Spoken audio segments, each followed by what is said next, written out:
മലയാള cinema ഇന്നോളം കണ്ടിട്ടില്ലാത്ത കുറച്ച് കാഴ്ചകൾ ഇന്ന് കണ്ടു. ശ്വാസം അടക്കി പിടിച്ചു മാത്രം കാണാൻ പറ്റുന്ന കുറേയധികം കിടിലൻ രംഗങ്ങൾ, തിയേറ്റർ പൂരപ്പറമ്പാക്കാൻ കെൽപ്പുള്ള കൊലമാസ് രംഗങ്ങൾ, കുടുംബ പ്രേക്ഷകർക്ക് ഇഷ്ടമാവുന്ന കുറേയധികം രംഗങ്ങൾ. Background സ്കോറൊക്കെ trailer കണ്ടതൊന്നുമല്ല, കിടിലമാണ്.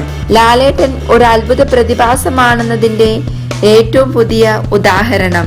പുലിമുരുകന്റെ ചെറുപ്പം അവതരിപ്പിച്ച പയ്യൻ അന്യായം, ലാലേട്ടന്റെ ഇൻട്രൊഡക്ഷൻ കൊലമാസ് രോമാഞ്ചം. ഈ ഒരൊറ്റ ചിത്രത്തിലൂടെ വൈശാഖ് മലയാളത്തിലെ ബ്രഹ്മാണ്ഡ സംവിധായകനായിരിക്കുകയാണ്. കേരളം മുഴുവൻ പുലിവേട്ട ആരംഭിച്ചു കഴിഞ്ഞു.